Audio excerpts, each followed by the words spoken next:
Shri Education।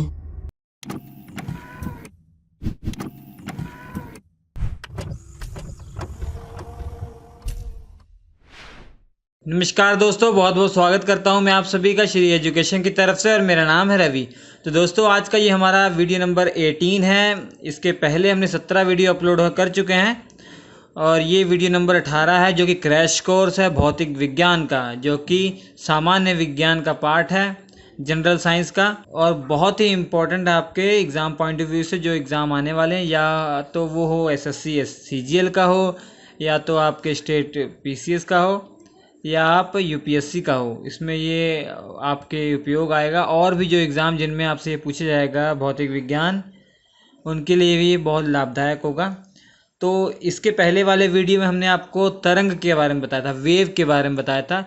तो आज हम पढ़ेंगे ध्वनि तरंग, ठीक है, साउंड वेव के बारे में हम पढ़ेंगे, जो कि बहुत ही इंपॉर्टेंट टॉपिक है, बहुत ही ईजी है, तो ध्यान से देखते रहिए। तो सबसे पहले ये जान लीजिए कि हमने आपको जब तरंग के बारे में बताया था तो हमने आपको बताया था कि तरंग जो है दो प्रकार की हैं।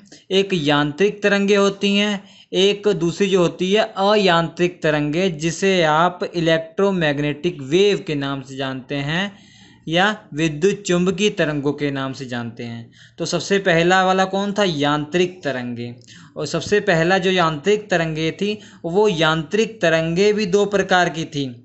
जो यांत्रिक तरंगे थी मतलब मैकेनिकल वेव थी, वो भी दो प्रकार की थी। एक थी लॉन्गिट्यूडनल वेव, जिसे आप अनुदैर्ध्य तरंग कहते हैं, और दूसरी जो थी ट्रांसवर्स वेव, जिसे आप अनुप्रस्थ तरंग कहते हैं। ठीक है, तो सबसे पहले मैं आपको ये बता दूं, ध्वनि तरंग जो है आपका है, ये यांत्रिक तरंग है। ये क्या है? यांत्रिक तरंग, मैकेनिकल वेव है। मैकेनिकल वेव की खासियत क्या थी? उसे एक जगह से दूसरी जगह ट्रांसफ़र होने के लिए, एक जगह से दूसरी जगह ट्रैवल करने के लिए मीडियम की आवश्यकता होती है। जबकि जो आपका दूसरी जो तरंग है अयांत्रिक, जिसे आप इलेक्ट्रोमैग्नेटिक वेव कहते हैं, विद्युत चुम्बकीय तरंग, उसके लिए मीडियम की कोई आवश्यकता नहीं है। ठीक है, तो ध्वनि तरंग को मीडियम की आवश्यकता है क्योंकि ये एक यांत्रिक तरंग का प्रकार है। अब यांत्रिक तरंग तो है, ठीक है, सबसे पहला होगा यांत्रिक तरंग है। अब यांत्रिक तरंगे भी दो प्रकार की थी, अनुदैर्ध्य और अनुप्रस्थ। तो कौन सी है ये? तो ये अनुदैर्ध्य तरंग है। कौन सी है? लॉन्गिट्यूडनल वेव है। ठीक है, लॉन्गिट्यूडनल वेव में हमने आपको बताया था जिसमें पार्टिकल जो है जिस दिशा में वेव ट्रेवल करती है उसी के दिशा में ये ट्रेवल करते हैं, उसी दिशा में। जबकि अनुप्रस्थ में क्या था? जिस दिशा में वेव ट्रेवल कर रही थी उसके परपेंडिकुलर जो है कंपन कर रहे थे आपके पार्टिकल मीडियम के। मगर यहाँ पे मीडियम के पार्टिकल उसी दिशा में ट्रेवल करेंगे जिस दिशा में आपका वेव ट्रेवल करती है। अनुदैर्ध्य तरंग का एग्जाम्पल है ध्वनि तरंग। ध्वनि तरंग जो है आपका अनुदैर्ध्य तरंग है। ठीक है, अनुदैर्ध्य तरंग में सबसे सिंपल एग्जाम्पल मैं आपको बता दूं, स्प्रिंग देख लीजिए।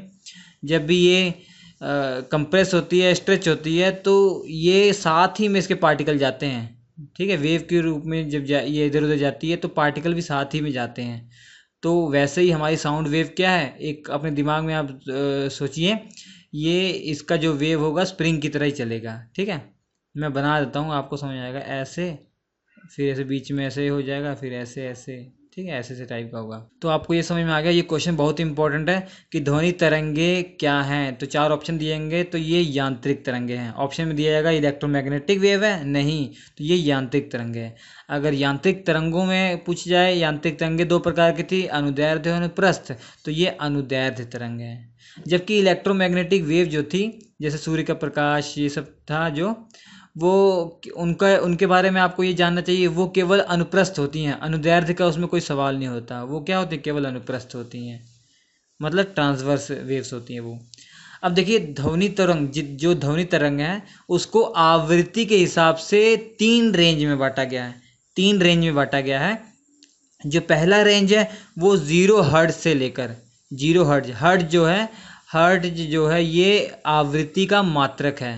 ठीक है, आवृत्ति का मात्रक हर्ट्ज होता है या तो प्रति सेकंड होता है, क्योंकि आवृत्ति f जो होती है, या n से आप लिखते हैं या न्यू से लिखते हैं, वो 1 टाइम पीरियड होता है। टाइम पीरियड का रिवर्स होता है, वही आवृत्ति होती है। आवृत्ति का मतलब होता है एक सेकंड में लगाए गए चक्रों की संख्या। ठीक है, एक सेकंड में कितनी मतलब वेव्स ट्रेवल कर रही है।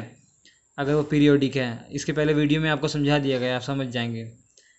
तो टी का मात्रा सेकंड, तो ये क्या हो जाएगा, सेकंड इनवर्स या हर्ट्ज इसका मात्रा हो जाएगा, क्या हो जाएगा, हर्ट्ज हो जाएगा। ठीक है, तो ये आपको समझ में आ गया। और ध्वनि तरंगों को आवृत्ति की रेंज के हिसाब से 3 भागों में बांटा गया है। पहली जो आवृत्ति है वो आपकी है 0 हर्ट्ज से लेकर 20 हर्ट्ज तक। आवृत्ति जो है वो 0 हर्ट्ज से 20 हर्ट्ज तक है। इस आवृत्ति की जो ध्वनि तरंगे हैं उन्हें इंफ्रासोनिक वेव कहते हैं। क्या कहते हैं, इंफ्रासोनिक वेव कहते हैं। जिनकी आवृत्ति 0 हर्ट्ज से 20 हर्ट्ज तक होती है जो ध्वनि तरंगे, उनको इंफ्रासोनिक वेव कहते हैं। और जो दूसरी है वो 20 हर्ट्ज से लेकर 20,000 हर्ट्ज तक है, 20,000 हर्ट्ज तक है। इन्हें आप ऑडिएबल वेव्स कहते हैं। ठीक है, और जो तीसरी है वो 20,000 से ऊपर, 20,000 हर्ट्ज से ऊपर जो है वो क्या कहलाती है, अल्ट्रासोनिक वेव कहलाती हैं। वो क्या कहलाती हैं, अल्ट्रासोनिक वेव कहलाती हैं। तो जो आपको नाम से पता लग रहा है, हम जो हैं, जो मनुष्य है वो केवल ये वाली रेंज 20 हर्ट्ज से लेकर 20,000 हर्ट्ज तक के बीच में जो ध्वनि होगी, जिसकी आवृत्ति 20 हर्ट्ज से लेकर 20,000 हर्ट्ज तक होगी, वही हम केवल सुन पाएंगे। इसके अलावा इससे कम हो या इससे ज़्यादा वो हम बिल्कुल नहीं सुन पाएंगे। और जो 0 हर्ट्ज से लेकर 20,000 हर्ट्ज तक आवृत्ति वाली होती है ना, इनको उत्पन्न करने के लिए बहुत बड़े बड़े सोर्स चाहिए, तब जाके ये उत्पन्न होती है। और अल्ट्रासोनिक बहुत इंपॉर्टेंट है, इसके बारे में क्वेश्चन पूछा जाता है। कुछ जानवर है जैसे वो ये सुन लेते हैं, अल्ट्रासोनिक वेव जो है वो सुन लेते हैं। जैसे कुत्ता, बिल्ली, चमगादड़ जो है ये अल्ट्रासोनिक वेव जो है वो सुन लेते हैं। मतलब 20,000 हर्ट्ज से ज़्यादा आवृत्ति वाली साउंड आएगी तब भी उनको सुनाई दे देता है। किनको, जो कुछ जानवर हैं, बिल्ली, कुत्ता, चमगादड़।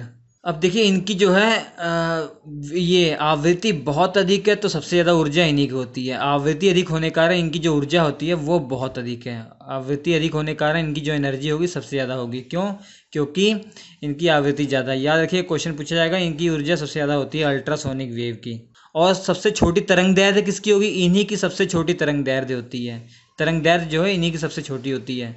मैं आपको बता देता हूँ, फॉर्मूला हमने बताया था v=f लैम्डा। किसी भी उसके लिए, किसी भी वेव के लिए v=f लैम्डा। v क्या है, उस वेव की वेलोसिटी, f क्या है, उसकी फ्रिक्वेंसी, लैम्डा क्या है, उसकी वेव लेंथ। अब तीनों वेव है, उनकी वेलोसिटी कांस्टेंट है, इक्वल है, तो f किसके प्रोपोर्शनल है, 1/लैम्डा के। जिसकी फ्रिक्वेंसी जितनी ज़्यादा उसका लैम्डा उतना कम, मतलब उसका जो वेवलेंथ होगी उतनी कम होगी। अब इसकी फ्रिक्वेंसी इतनी ज़्यादा है तो इसकी वेवलेंथ जो है सबसे कम होगी। सबसे अधिक वेवलेंथ किसकी होगी, ये इंफ्रासोनिक वेव की जो है सबसे अधिक वेवलेंथ होगी। अब अगला टॉपिक जो है अल्ट्रासोनिक वेव के जो उपयोग पढ़ने हैं। तीनों वेव्स में सबसे ज़्यादा उपयोग जो आती है अल्ट्रासोनिक वेव, ये भी आपके एग्जाम में पूछी जाती है।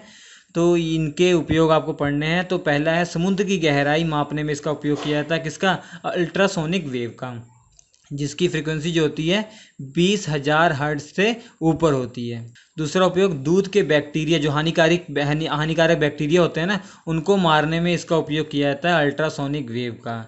ठीक है, और मस्तिष्क के जो ट्यूमर का पता लगाने में इसका यूज़ होता है। और गठिया रोग का इससे उपचार भी किया जाता है। गठिया रोग का उपचार भी अल्ट्रासोनिक वेव से किया जाता है।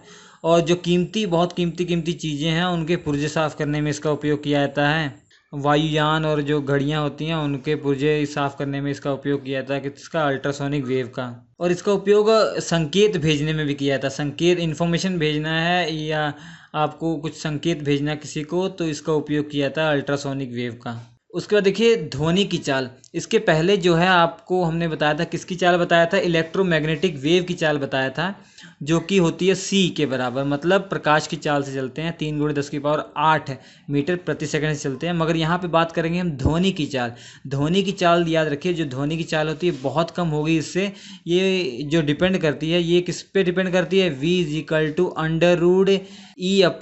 पे डिपेंड करती है। जहाँ पे E क्या है, E है प्रत्यास्था गुणांक है मीडियम का, जिस माध्यम में ये ध्वनि चाल चल रही है। जैसे वो ठोस माध्यम हो, चाहे गैसीय माध्यम हो, चाहे आपका वो लिक्विड मीडियम हो, तो उस मीडियम की जो प्रत्यास्था गुणांक होगा उस पर डिपेंड करेगा। आपको हमने बताया था, जब प्रत्यास्था हमने आपको पढ़ाया था, इलास्टिसिटी जब हमने आपको पढ़ाया था, मतलब प्रत्यास्था आपको हमने जब पढ़ाया था, तो इलास्टिसिटी वाले चैप्टर में हमने सबको बता दिया था आपको पूरा, कि ठोसों के बारे में और द्रव की इलास्टिसिटी और गैसों की इलास्टिसिटी। तो उसमें आपने देखा होगा कि ठोसों की इलास्टिसिटी सबसे ज़्यादा होती है, ठीक है। ठोस की इलास्टिसिटी जो है सबसे ज़्यादा होती है, और जो आपके वो गैस हैं उनकी इलास्टिसिटी सबसे कम होगी, ठीक है। तो आप देख सकते हैं कि जो वेलोसिटी किस पे डिपेंड हो रही है, ये जो वेलोसिटी है ये इस पे डिपेंड है और डेंसिटी पे डिपेंड है। तो इसलिए मैं बता दूं, ध्वनि की चाल जो है सबसे अधिक जो होती है पहले नंबर पे वो ठोसों में होती है। ठोस में ध्वनि की चाल सबसे अधिक होगी। मैं आपको अभी जीता जाता एग्जाम्पल ही बताऊंगा। उसका दूसरे नंबर पे देखिए, जो ध्वनि की चाल है दूसरे नंबर पे वो द्रव में है, द्रव में दूसरे नंबर पे है। और तीसरा जो है आपका गैसों में सबसे कम होती है, ठीक है। तो गैस में सबसे कम होती है। अब देखिए, जब ट्रेन आ रही होती है आपको आवाज़ नहीं सुनाई देती, मगर आप पटरियों पे कान लगाएंगे तो आपको पता लग जाएगा ट्रेन आने वाली है, जबकि आपको आवाज़ सुनाई नहीं दी उसकी हवा में। तो हाँ, जैसे ये ट्रेन आपके पास आ रही है, ऐसे यहाँ पे आप खड़े हैं, बहुत दूर खड़े हैं, डिस्टेंस बहुत दूर है, आपको ट्रेन दिखाई नहीं दे रही है, मगर आप पटरियों पे कान लगाएंगे तो आपको सुनाई देगी। क्यों? क्योंकि जो ध्वनि की चाल है ठोस में सबसे तेज अधिक है, तो ये जल्दी आपके पास आ जाएगा। जबकि गैसों में ये बहुत कम है, सबसे कम है, तो तब आपको सुनाई भले ना दे रहा हो यहाँ पे, मगर आप यहाँ पे कान लगाएंगे तो ठोस में जो ध्वनि की चाल तेज होने के कारण आपको सुनाई दे जाएगा, ठीक है। देखिए, जो वायु में, हमारे वायु में जो ध्वनि की चाल होती है वो होती है 332 मीटर प्रति सेकंड होती है। कितनी होती है? 332 या कहीं 333 है, घबराइए मत, इतना आसपास होती है। 332 मीटर प्रति सेकंड होती है, ठीक है।